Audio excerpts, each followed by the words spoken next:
तिमीहरूलाई थाहा छ हिजो अस्तिदेखि के भएछ भन्दाखेरिमा 1 नेपाली रुपिजको अहिले इरानियन रियल कति छ थाहा छ? 6,857 रुपियाँ।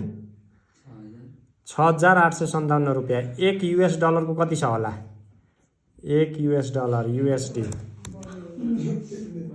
United states dollar 6,800। 1 नेपाली रुपियाँ। अस्ति नै नेपाली रुपियाँ चेन्ज गरेर अब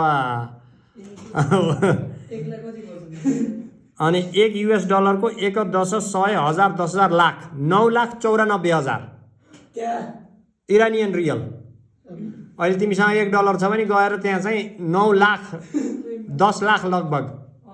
किनभने अहिले चाहिँ ठुलो प्रोटेस्ट हुँदैछ इरानको। अहिले एकदमै के भन्छ तिम्रो अहिले त्यहाँको चाहिँ ठुलो प्रोटेस्ट आन्दोलन भइरहेको छ इस्लामिक रिपब्लिकमा।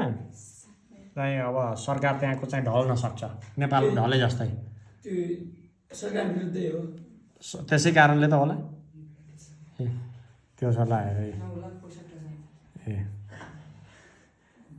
1 10 100 1000 10,000 लाख 10 लाख बिचमा त 14 लाख पुग्या रहेछ एकैछिन अलि पहिला त। ल हेर त हालत के छ।